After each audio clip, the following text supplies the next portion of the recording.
All right, Shalom. First and foremost, want to give all praises, honor, and glory to Yahweh, Bahashem, Yahweh Shai, Bahashem, Chachwadash, and double honors to the elder apostles of Great Millstone and citations to the elect. This is the brother lawyer from Great Millstone, Miami. And the topic I want to cover in this lesson is a topic on prayer and the ever increasing importance of prayer. Okay, especially considering the times that we're coming into. All right. Which we already in those times. All right, let's get that, let's get that straight, man. We are already in the times of tribulation, perilous times. All right, we're already here. OK, we've seen many of the things that the Lord, and we're seeing many of the things that the Lord is doing in the earth. As far as prophecy is concerned, the economy, wars and rumors of wars, different calamities that are taking place in the earth. All right. So we know that the Lord is at work, man. All right. But also we understand, according to prophecy, that the things that the Lord is getting ready to bring, man, these judgments and the times are going to become more and more evil, more and more perilous. OK, more and more trying. So this topic has really been on my spirit a lot lately. I've done previous lessons on it, man, but the spirit is just heavy on me to go right back into it, man. Understanding the times that the Lord is bringing on the earth. OK, the perils that are getting ready to take place. All right. We need to be in a spirit of prayer, man. OK. All right. Something big is coming. We all can sense it. OK, even people in the world have a sense of something is up. OK. All right. But more so those of us who are in this faith, we know what's going to happen. We know that these times are at hand, man. OK. And so with that being said, man, we have to be in a spirit of prayer so that we can escape.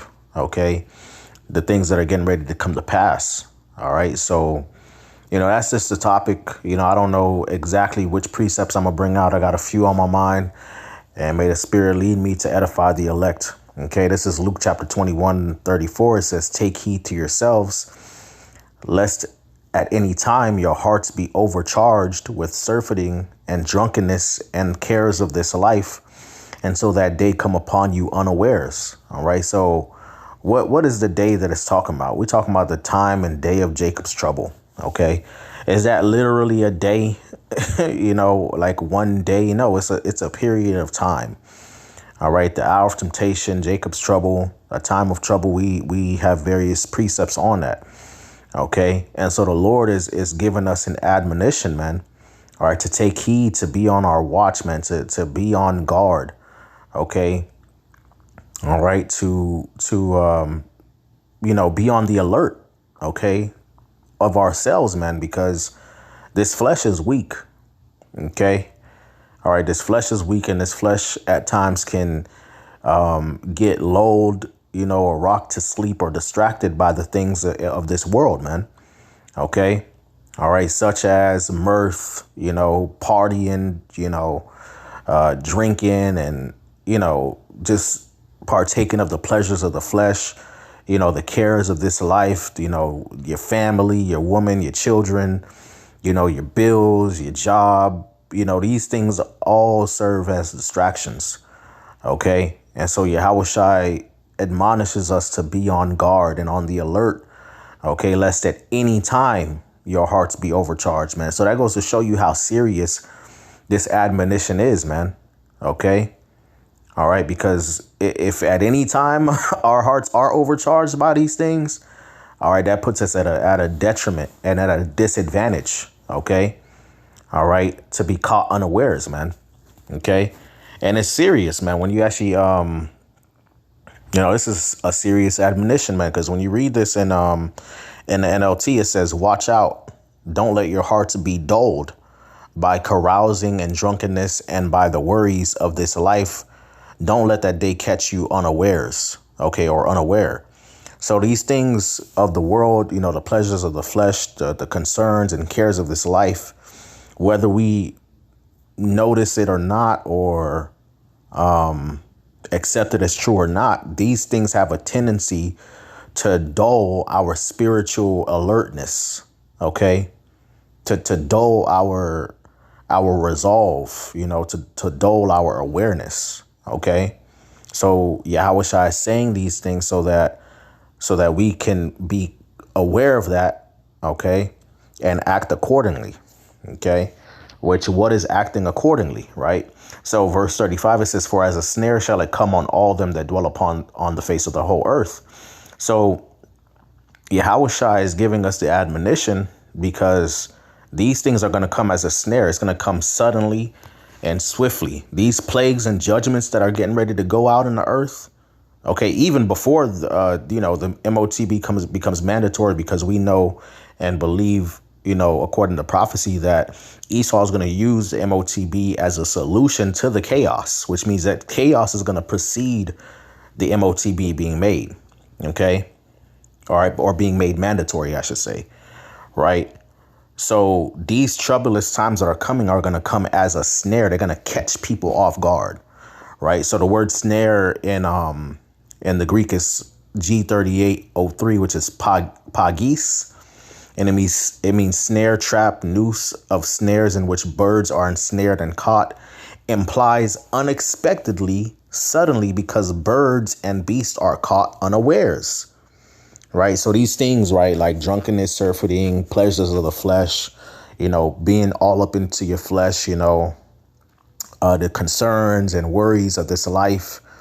These things act as bait, right? Because when you catch a bird or a beast in a snare, right, you don't just put the snare on the ground. No, usually there's a bait there, right? You put some sunflower seeds, you know what I'm saying? If you go fishing or something like that, you put a little bait, you might put some cheese, you might put a little piece of fish, you might put something there that's going to lure the beast, the fish, the bird, whatever have you, to the hook or to the trap.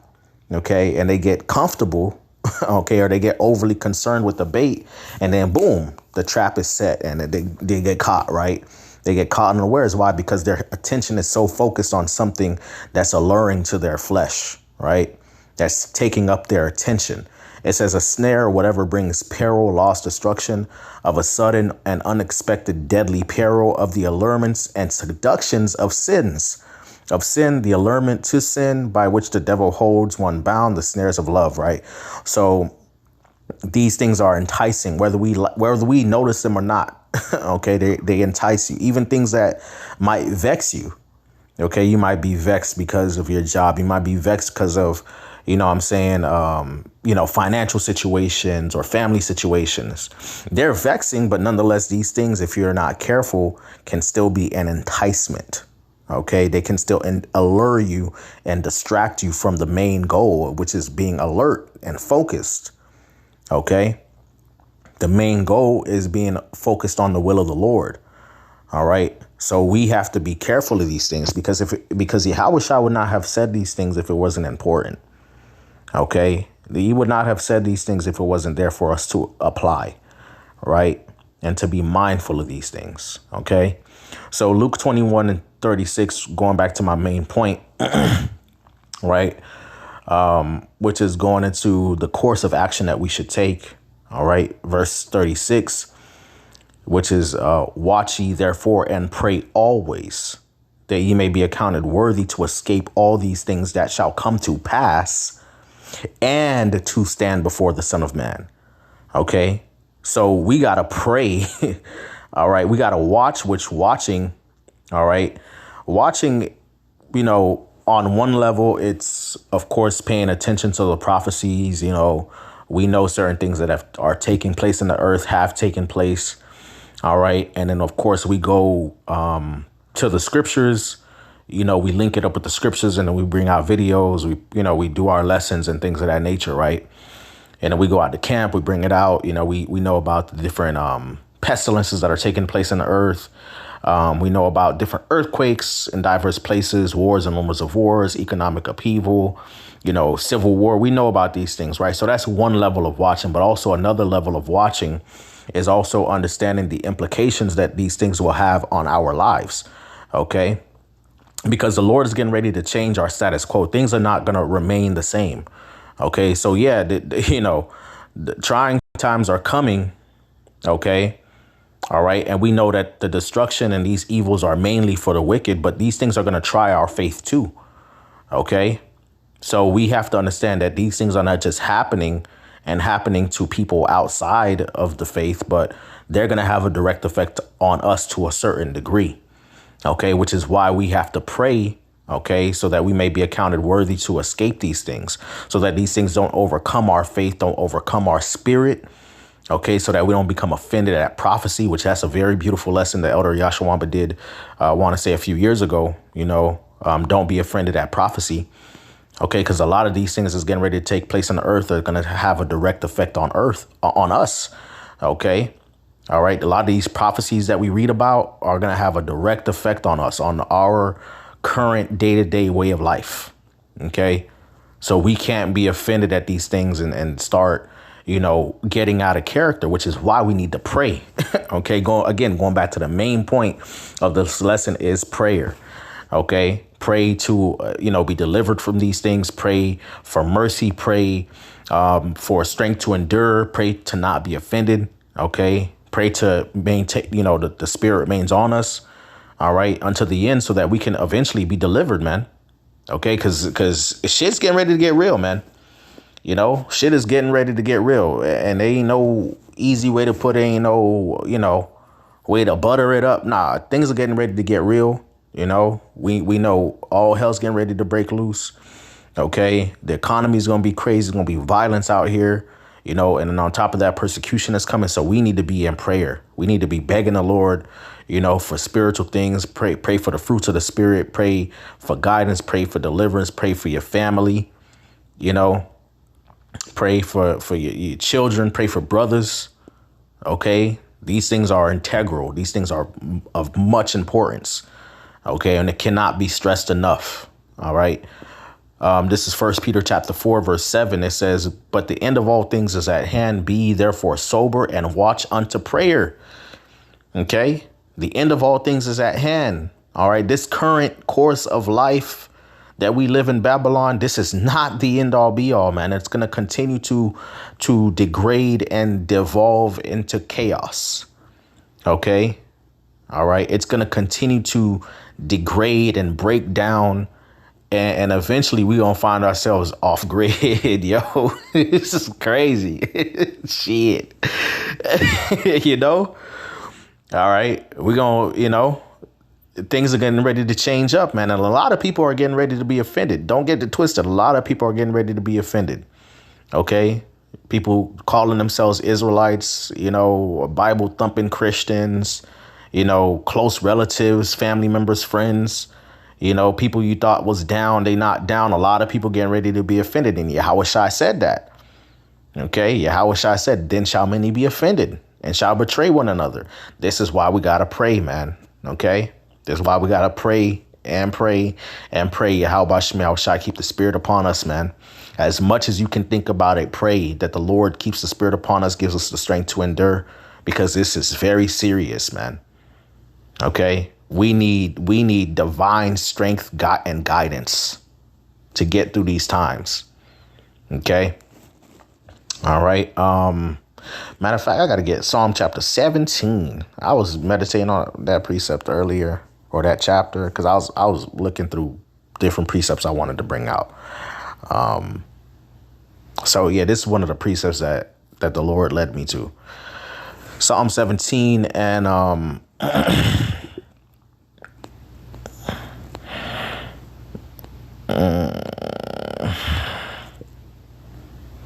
Psalm 17 and verse 5, right? It says, mind you, Psalm 17, this is the heading. It says prayer for protection against oppressors. Why did King David, which this is a Psalm of David, so why did King David have to pray for protection against oppressors? Because he was in a state of danger, man. We're coming into very dangerous times. OK, very dangerous times, man. And we can all feel it in the air. We feel everybody can feel the eeriness in the air. Something is in the air, man. And I don't mean that physically. I mean that spiritually, metaphorically. The judgment of the Lord is in the air. OK. All right. Big major things are getting ready to happen. All right. from Esau, from different plagues, pestilences, you know, all type of stuff, man. All right. So we need to pray for protection. We need to pray for the hedge. We need to pray for mercy. We need to pray for strength to endure, you know, because at the end of the day, our lives are in the hand of the Lord, man. OK, and so we got to be, we got to be basically OK with whatever hand he deals us, as long as we endure into the end, we get saved. You know, whether we have to be tossed in a concentration camp or persecuted or beheaded, or whether the Lord deliver us and whatever, we become leaders of multitudes or whatever, we got to be OK with either one of those. OK, and that's a hard pill for the flesh to swallow, which is why we need to pray, because sometimes you want things to go one way and the Lord might be like, nah, you going to have to go through this, you know. And it's easy for the flesh to get tripped up in that whole, you know, that just whole scenario, man. It's easy for the flesh to become offended at that. OK, so we got to pray not to be offended, man. We got to pray for protection from our enemies, all of that. But anyway, Psalm 17:5, right? It says, hold up my goings and thy paths, that my footsteps slip not. It says, I have called upon thee, for thou wilt hear me, O God. Incline thine ear unto me and hear my speech. OK, so pray that the Lord keeps his spirit upon us, man. You know, let's pray that the Lord keep his spirit upon us to endure, so we don't slip. OK, so we don't fall to the temptations that are coming down the line. OK, and continue to endure. All right. And there ain't nothing wrong with that. You know, ain't nothing wrong with that. Ain't nothing wrong with praying. Even Apostle Paul prayed. You know, he asked the church to pray for him. OK, that he may open his mouth boldly and speak the gospel of Yahushua, man. You know, where you read Acts, when the church was being persecuted, they were praying, OK, to continue to preach the word. OK, so we got to do the same thing, you know. And this is Psalm 17 and verse 7. It says, shew thy marvelous loving kindness, O thou that saveth by thy right hand them which put their trust in thee, from those that rise up against them. And we have people that's rising up against us, man. OK, we have enemies that have plots against us, against brothers, against people that are near and dear to us. OK, so we got to be in prayer. Pray. OK, pray. OK, which that's part of keeping the Lord's patience. So the Lord said, if we keep the word of his patience, I will also keep you from the hour of temptation. What's part of the Lord's keeping the word of the Lord's patience? Is it just going out to camp and doing videos and, you know, paying your alms and stuff? No, you got to pray. You got to pray, man. Ain't no getting around it, man. OK, yeah, I wish I said watch and pray so that ye enter not into temptation. The spirit is willing, but the flesh is weak.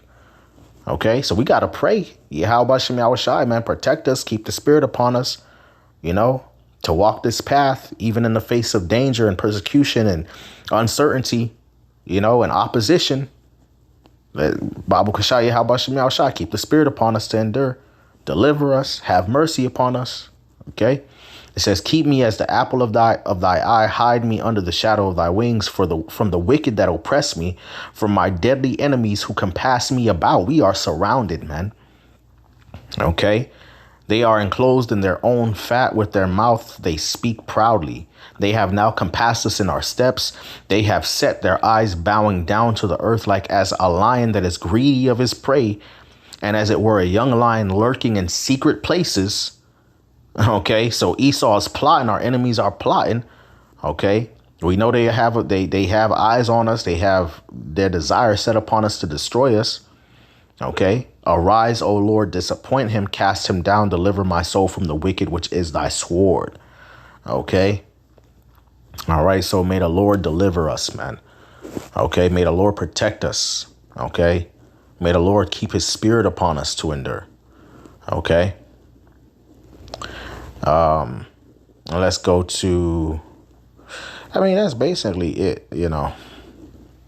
That's basically it.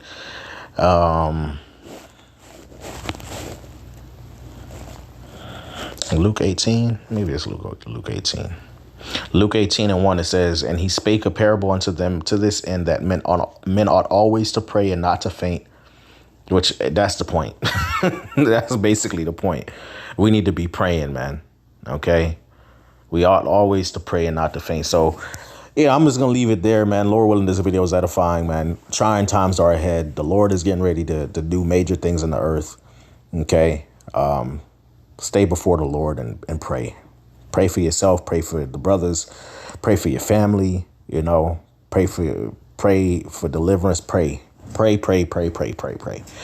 Shalom, you know, Lord willing, this video is edifying. I want to give all praises, honor, and glory to Yahweh Shem Al Shah, Bashim Kakodash, double honors to the elder apostles of Great Millstone, and citations to the elect.